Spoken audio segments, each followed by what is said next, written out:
siap. Sekarang kena lampas sama Firda.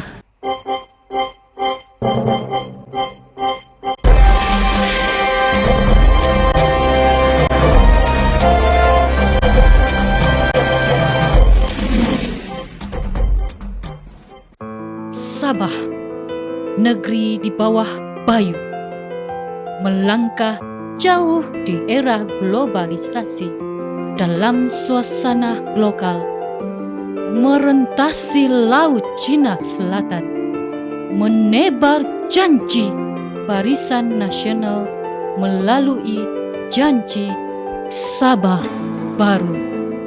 Selepas Kerajaan Barisan Nasional mengambil alih tampuk pemerintahan daripada PBS pada 1994, kerajaan telah mewartakan satu kawasan di Jalan Tengah Nipah, iaitu bekas tempat pelupusan sampah, sebagai kawasan penempatan semula setinggan yang dinamakan Sabah Baru, sesuai dengan janji kerajaan BN ketika itu yang menjanjikan Sabah Baru.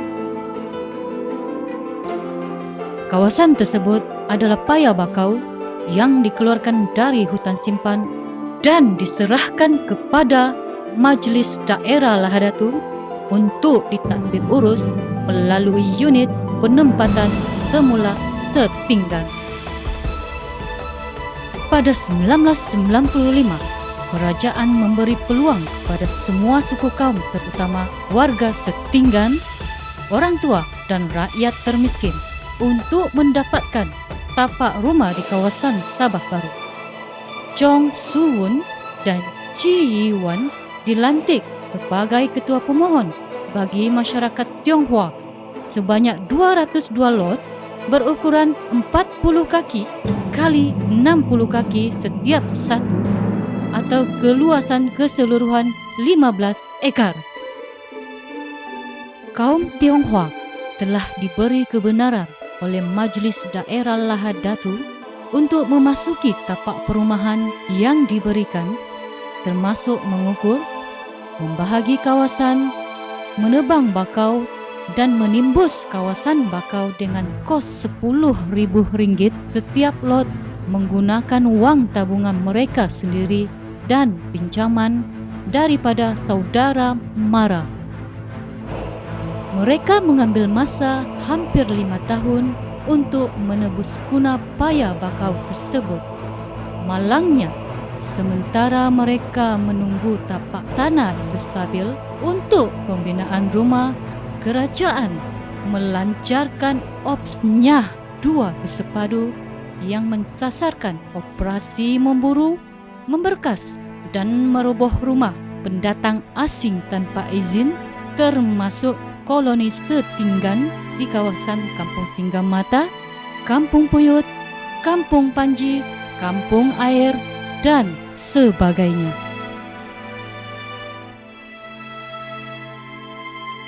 Sebaliknya, pihak polis, tentera, rela, dan pertahanan awam yang diamanahkan untuk melancarkan Ops Nya 2 bersepadu bukan sahaja meroboh rumah parti, malah rumah rakyat tempatan, sehingga mereka terpaksa mencari tapak yang baru untuk membina rumah. Amat menyedihkan kerana tapak rumah kaum Tionghoa menjadi mangsa Ops Nya 2 bersepadu. Memandangkan dasar penempatan semula setinggan hanya untuk bumi putra, maka kaum Tionghoa menghadapi masalah untuk mendapatkan hak milik bagi tapak yang telah mereka timbus. Sebagai jalan penyelesaian, Pegawai Daerah Lahadatul merangkap pengerusi Majlis Daerah Lahadatul, iaitu Ahmad Samsuri, mengarahkan 2 kumpulan tersebut membuat permohonan tanah ataupun PT bagi kawasan seluas 15 ekar, dan Chong Su-wun serta Chi Yi-wan mengetuai kumpulan masing-masing. Selain daripada menghadapi pencerobohan orang asing, mereka turut terkejut kerana tapak tersebut telah dicadangkan untuk pembangunan projek perumahan rakyat termiskin melalui dana Felda sejumlah 25 juta ringgit. Mereka mengemukakan bantahan terhadap projek tersebut dan menuntut ganti rugi, tetapi tidak dilayan. Felda hanya sempat membina 10 buah rumah PPRT sebelum memberhentikan projek berkenaan.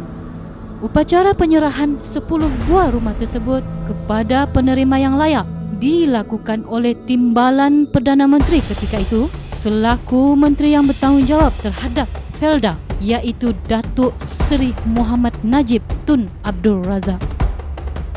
Akibat daripada bantahan kaum Tionghoa, Felda memindahkan tapak projek daripada Sabah Baru ke Kampung Nala di Tunku, tetapi hanya membina 150 buah rumah PPRT. Namun sehingga ke hari ini, Felda terus membisu di atas pencerobohan mereka ke atas tanah kaum Tionghoa tanpa membayar sebarang pampasan, malah meninggalkan masalah yang berpanjangan sehingga ke hari ini. Manakala Kerajaan Negeri Sabah langsung tidak memproses permohonan tanah PT yang dikemukakan oleh kaum Tionghoa ini dan membiarkan mereka menanti dan terus menanti. Sekalipun ramai di antara pemohon telah meninggal dunia, namun masih ada waris yang berhak membuat tuntutan ganti rugi atau tapak rumah. Inilah tanah kami, kerajaan bagi sama kami untuk menipus siap. Apabila sudah siap, sekarang kena lampas sama Felda. Kita ni kesian juga yang ahli-ahli sudah tinggal di sini, yang menimpus macam mana kita mau upaya kembalikan pempasan.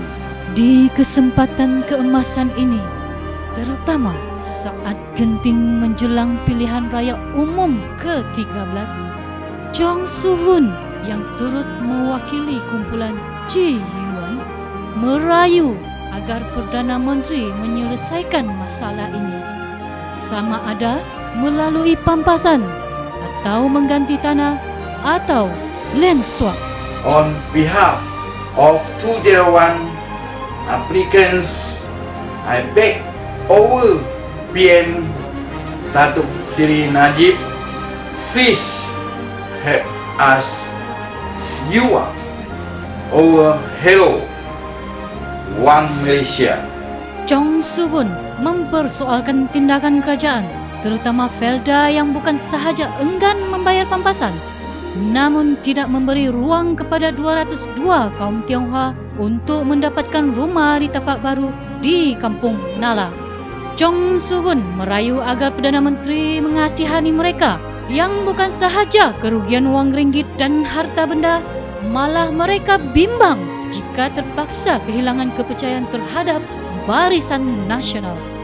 Semoga perkara ini tidak berlaku. Kita baru saja selesai mesyuarat dengan pihak pengurusan Felda dan saya rasa bangga bahawa punca kewangan Felda semakin kokoh.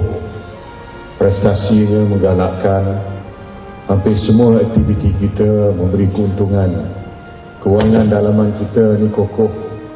Memang kokoh. Saya tengok belik laporan tadi. Saya boleh maklumkan jumlahnya lebih kurang 8 bilion ringgit yang ada dalam tangan Felda.